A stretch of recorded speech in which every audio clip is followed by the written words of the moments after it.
Hello everybody, my name is Kara, and today I'm here to talk about some really wonderful 2019 releases that are eligible for the SFF BookTube Awards. So basically I'm just going to talk about some things that I might be nominating that really stood out to me last year. I actually read quite a few 2019 new releases. Quite a few for me. The moderator this year is Cass from What Cass Read, and I will link her announcement down below, as well as those from Lee at Lee Nicole and Jocelyn from Yogi with the Book. There are a ton of other wonderful co-hosts, some of them new and some of them returning, and those will all be available in Cass's video. I just ended up linking the ones that I saw most recently. I will also link the SFF Awards website that has the full rules for eligibility and everything like that. But basically all the books that I talk about here should be eligible. Some of them I'm nominating, some of them unfortunately I won't be able to because you can only make a certain number of nominations. And I just thought this would be a really fun way to not only remind you guys, like if you read some of these books and you enjoyed them, like, oh yeah, these are eligible, but also this also just works as like a general recommendations video for some SFF that came out in the year 2019 that I absolutely love and that I think is well worth checking out. So I have grouped these by age range because that's how a lot of the awards are given. At least I've tried to group these by age range. I'm really bad at distinguishing between them, and you guys know because I talk about it all the time. I also think last year when I submitted my nominations, the SFF committee, they were so lovely and they emailed me back basically telling me that I had put things in the wrong categories because again, I'm so bad at figuring these out. So if any of that happens and it's actually different from what I told you guys, I will put that information in the description box, so please check that. So I'm going to start out with middle grade books, and one of them is A Sprinkle of Spirits. This is the second book in the Love Sugar Magic series by Ana Mariano. This is an Own Voices Mexican-American middle grade, and our main character Leo, or Leonora, she is in a family of baking witches. This is the second book, I think I mentioned that, and in the first book she realizes, like she finds out that her family are baking witches, and she decides that she doesn't want to wait around until she's old enough. She wants to get her powers right then, and of course problems ensue from that. And in this book it's really more about her continuing to develop her abilities. There's a lot about family relationships in this book. I just think across the board all of the friendships and family relationships and just character relationships in general are done so well. I was actually shocked to learn that Ana Mariano does not have any sisters because I feel like she really nailed the sister dynamics between Leo and all of her sisters. And this book focuses a lot on grief and ancestors, and I just really loved the way that the magic was expanded on in this book. I loved this one even more than the first book because even though I did enjoy the first book, there were a couple parts about it that were a little frustrating. Like I felt like Leo, obviously she's a kid and she's going to make mistakes, but I feel like the mistakes she was making were not consistent with how intelligent she was. Like she was doing things that were risking people's lives and she didn't seem to get that, and I felt like that was kind of out of character for her. But in this book I feel like that got a lot better. Leo really starts to see the consequences for her actions, and I just love the way that all of the family relationships and, like I said, the magic and everything was just expanded on in this book. Oh, I also wanted to mention that I'm going to note which of these are eligible for the best debut category because that is the only category that you can double nominate I think a book in. So I will mention that because maybe you don't want to pick one for like best YA or best middle grade, but you do want to nominate one for best debut, so then you will be able to do that. And then the next one I have on my list is Transformed: The Perils of the Frog Prince by Megan Morrison. I feel like this series is kind of borderline between middle grade and young adult, but I think most people would categorize this as middle grade. Again, it's very arbitrary, but this is the third in a series, in the Time series, and each of these books retells a different fairy tale. This is obviously a retelling of The Frog Prince. I actually have a full spoiler-free series review on this whole series, so I will link that down below, but I absolutely adore these books. This is probably one of my new favorite fantasy series because I'm just so impressed with the way Megan Morrison blends real-world issues with this fantasy world. Like she takes fairy tale or fantasy tropes and twists them a little bit, and she makes you consider what life would really be like if you lived in one of these settings, and I just think that is so clever. And all of the different books handle different topics. Like the first one deals with toxic relationships, the second book deals with workplace practices and workplace safety and kind of labor unions, and this third book deals more with politics and especially democracy and what officials and government owe the people that they govern. And we also have some things like GMOs and sort of like environmental issues that are brought into play.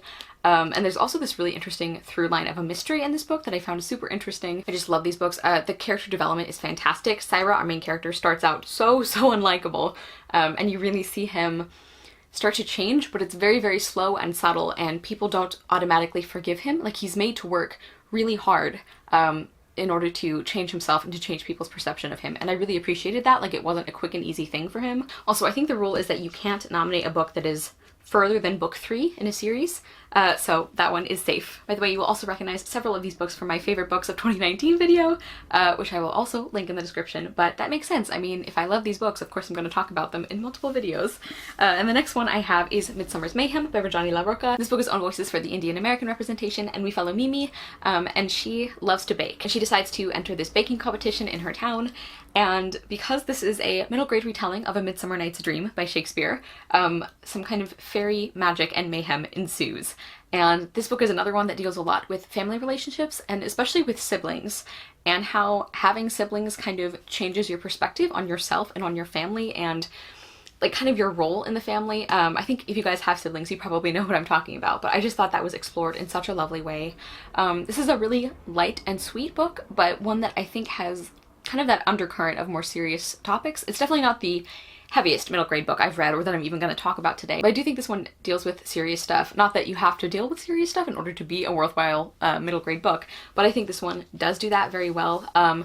I love the magic and I love the Midsummer Night's Dream elements. I think one of the reasons I did connect to this book so much is because I do love Shakespeare, and I feel like A Midsummer Night's Dream is a very underappreciated play in his canon. So I think you would get the most enjoyment out of this book if you have some familiarity or appreciation of Shakespeare.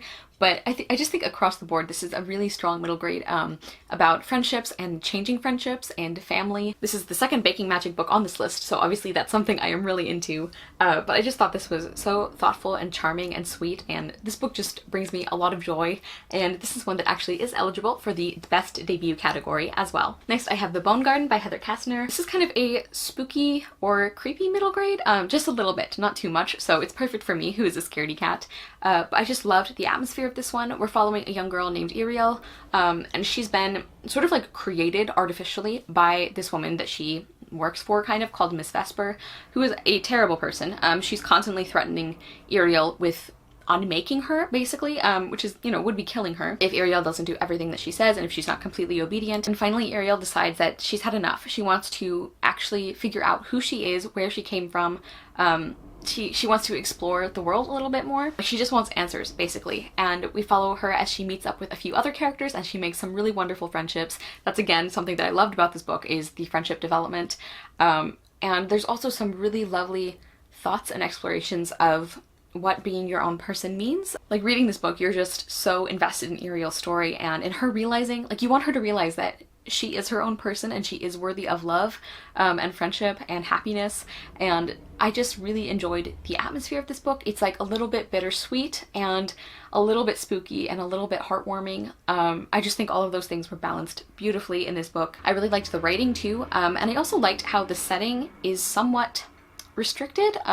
This book, it's a really quiet story, and it's really more about this one character, Ariel, and her friends. It's really about this small cast of characters and how they relate to each other. And Ariel does go on a journey, but in a way, it's a small one, and I think it is no less effective for that reason. And this is another one that is eligible for Best Debut. Hopefully I'm getting all of these rules right. Obviously, I'm not a host. I don't know what I'm talking about. I'm just doing the best I can, and I encourage you to check out their official website because they actually do know what they're talking about. And the last middle grade book I have on this list is Lalani of the Distant Sea by Erin and Entrada Kelly. This is an own voices Filipino-inspired fantasy, and our main character is, of course, Lalani. And this is one of the books where, I think I talked about this in the wrap-up where I discussed this book, but this is one of those books where I think a lot of the summaries give away too much. So all I want to say about this one, about the premise of this one, it's about our main character named Lalani, and she's living on an island that is going through a drought, basically. They haven't had rain in a really long time. And one day Lalani is faced with an opportunity to bring rain back to the island, and that doesn't go quite according to plan. And so because that happens, she has to set off by herself to try and find this other island that they have always grown up hearing stories about, where everything is perfect, and she thinks that if she gets to this island, she'll be able to save hers. And that's kind of her adventure. And I was just blown away by this book. The beginning took me a little bit to get into because it's very oppressive. Like, this atmosphere is so heavy of this island because Lalani and all of the other people on it are so unhappy, and a big part of that is due to the people who are in charge of this island.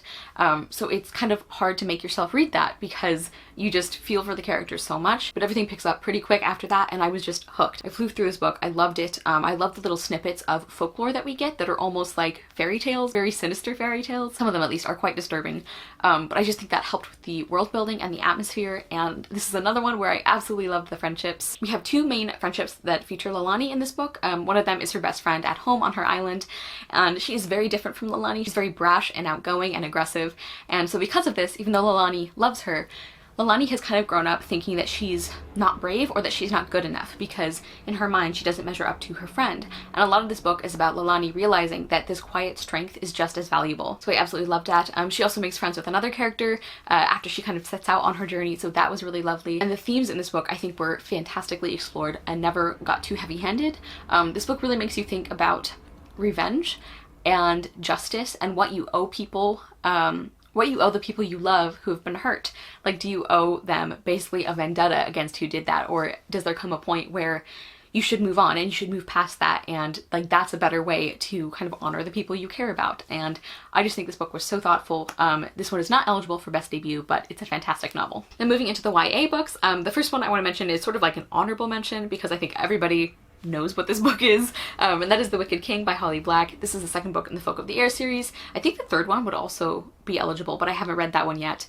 I loved this book. I would not be upset if this book made it to the next round, but I'm not going to really talk about it because, again, I think everyone knows this one. So my first official YA pick is The Beholder by Anna Bright. So the first thing I want to say about this is do not listen to the early marketing. This is not an Odyssey retelling. Some elements of the story I think are very loosely based on it, possibly, but I don't know why the publishing house did that at the very beginning, that like they really pushed the idea that this was a gender swapped Odyssey retelling, and it's really not. But this book I also have a full spoiler-free review on, and this was so different than what I expected, but I really enjoyed it. Our main character is Sela, and she lives in, it's sort of like an alternate history or an alternate future, where basically a lot of the colonies that rebelled against Britain, they did that in like a different order or a different time. It's kind of like a soft focus sort of world building. So if you like to know exactly why and how everything happens, you might not enjoy this one as much. But I really enjoyed it. I kind of read this one with the mindset of like a fabulist kind of story rather than a straight up fantasy or even like alternate historical or something, because the general feeling of this one, it is kind of soft focus. Like there are small fantasy elements, and it's not really like this really complex magic system. Like again, the world building is not super precise, but it felt deliberate to me. Like it didn't feel like just poor writing or world building. And I go into more depth on the synopsis of this one in that review, so I won't spend too much time on that. But I just loved the themes that this book dealt with. There's a lot about the importance of fairy tales and of storytelling, and I love the way that this whole book, to me, it feels like this book is about women taking control, like taking back their agency, even in situations where they don't normally have it.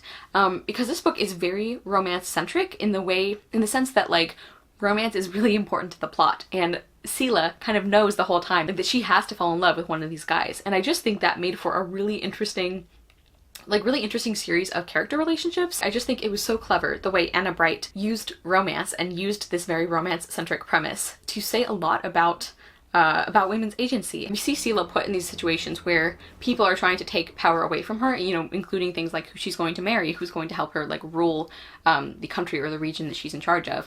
And rather than letting that control her, she sort of uses that as a way to like take back her own power to make decisions. And I just really enjoyed that, and this one is also eligible for best debut. Next I have House of Salt and Sorrows by Erin A. Craig. This is a horror retelling of the 12 Dancing Princesses, and this was another big surprise for me. I really enjoyed this. I think this one has gotten extremely mixed reviews. The only things that I wasn't completely pleased with were the romance subplot. I think that could have been cut out and this book would have been stronger for it.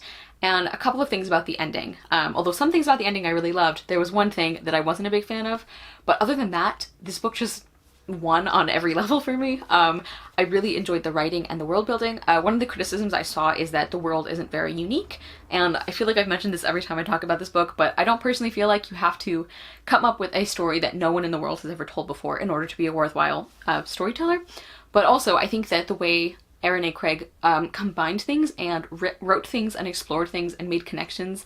Like, I think there were creative aspects to what she did, and I did really like the world. I really liked the way the magic and the belief systems intertwined with this setting and how those differed from other regions that we hear about in this book. I enjoyed Annalie as a main character. I loved the focus on sister relationships because the whole premise of this book is, you know, it's a 12 Dancing Princesses retelling, and several of her sisters have actually died in horrible ways, and people are starting to suspect that there's some kind of curse on her family. And I just was so impressed by how strong all of those bonds felt.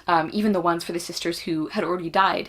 When you hear about them and when you see the memories of these other characters, I mean, especially Annalie, because you're seeing the story through her eyes, you could really believe this strong bond between them. And definitely one of the most well-done aspects for this book, at least for me, was the creepiness and the horror setting and atmosphere. There were several scenes in this book that were just absolutely terrifying to read, but in the best way, like in an enjoyable kind of creepy way, not in a way where I like didn't like reading it, because as I mentioned, I'm not great with horror, but this is the kind of atmospheric horror that I really enjoyed. I just thought that was so effective, and I believe this is yet another book that is eligible for Best Debut. I have another kind of a quick mention, and that is not because I don't think this book deserves to be nominated, but it's because I don't think it's likely this one is going to win because it is a translated book, and unfortunately I don't feel like those get as much traction in the US publishing world, and that is Marisi Red Mantle by Maria Turcheninoff, translated by AA Prime. This is the third book in a trilogy, and I think this one, the setup of this series is kind of interesting because the second book is actually a prequel, so I think you could go right from book 1 to this one, book 3. You might even be able to read book 3 by itself, but the whole series is well worth the read. It's very heavy. I'll list all the trigger warnings I remember in the description box because it deals with a lot of heavy stuff. But I just wanted to remind you guys that this series is out there and it's wonderful. I talk about it all the time, so I doubt that you've forgotten about it, but just in case, I love how feminist this fantasy series is. I love the world building and the magic and the belief systems and how all of those intertwine. I love the character development. Like, one of the things that this book really brought across was this idea of there being many, many ways to be a feminist and to be a strong woman and a strong person. And that's something that even our main character, Marisi, she has to kind of relearn because she makes judgments. She unfairly judges women because they're not like her kind of girl. And she realizes that that's wrong, and it's just really wonderful to see that called out. I really enjoyed the world building. There's a really subtle romance plot in this book that I thought was wonderful. It definitely doesn't take over the story, but that was something I really enjoyed. I just can't say enough fantastic things about this series, and this one was published in 2019. I can't wait to see whatever Maria Turcheninoff writes next because I absolutely loved this series. Next, I have Lifestyles of Gods and Monsters by Emily Roberson. This one is a little unusual because I'm not technically sure if this qualifies. Like, when I looked at the genre breakdowns that a lot of people gave this one, a lot of people did count it as fantasy, so I think it would count. But regardless, I just really recommend this book. This is yet another one I have a spoiler-free review for. And this is a blending of Greek mythology with reality TV and modern technology. And I thought it was masterfully done. I think this is one of those books that you can go into not knowing a ton about Greek mythology. There's like really only a few like key things that are important in this book, and I think it did a good job of reminding you of those in case you're not familiar. And also, if you're not super into reality TV, like I don't really watch reality TV, and I still really enjoyed this book. I think there are probably Easter eggs and fun things you might pick up on if you are really familiar with reality television, but I think even if you're not, you could really enjoy it because that's what happened with me. And this is a retelling of the Labyrinth story, and specifically the part involving Ariadne and Theseus. This is another book where character development I think really shines, especially for our main character, because Ariadne starts off very much in that like, I'm not like other girls headspace, and throughout the book you see her realize that that's not true and realize that she has been unfairly judging people, especially her sisters. And the whole plot of this book really kicks off when Theseus shows up for this labyrinth competition that in this world is like televised. That's where the reality TV comes in. And of course every year these 14 Athenian teenagers are being killed by the Minotaur, and Theseus becomes part of this competition and he asks Ariadne to help him win.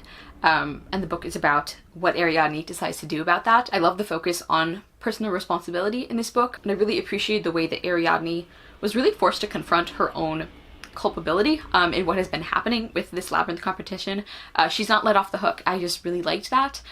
This is another book that had some really wonderfully developed character relationships, both familial ones and like friendships and romantic relationships. I was actually surprised at how well the romance in this book worked for me because in some ways it was a little bit quick to develop, but I think the reason it was made a lot of sense, and certain aspects of it were much more like gradual, which I really enjoyed.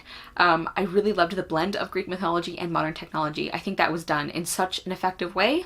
There were places where it was jarring, but I think it was supposed to be, and I just think that was very effective. Like, this is just one of the coolest concepts for a book I've ever read, and I was so glad the execution was even better. Finally, I only have 2 books I want to talk about for the adult fantasy category, so no points for guessing which ones I'm nominating, I guess. Oh, it looks like the category is actually just Best Fantasy, not Best Adult Fantasy. So I'm hoping in the future that they rename that one to Best Adult Fantasy, because if I remember last year when I was like figuring out how to nominate things, if I just look at a category and it says Best Fantasy, to me that says overall. Like, it doesn't mean like it has to be from a particular age range. So I'm hoping that they change that in the coming years. But let's talk about the 2 adult books I'm going to mention and recommend. The first one is Realm of Ash by Tasha Suri. This is an own voices fantasy inspired by Mughal India, and it's actually a companion sequel to the first book, which was Empire of Sand, which I absolutely loved. And in Realm of Ash, we follow the sister of the main character of the first book. And with this series, it's really hard to know which things to include in a summary, so I'm going to focus more on the things I loved about these books.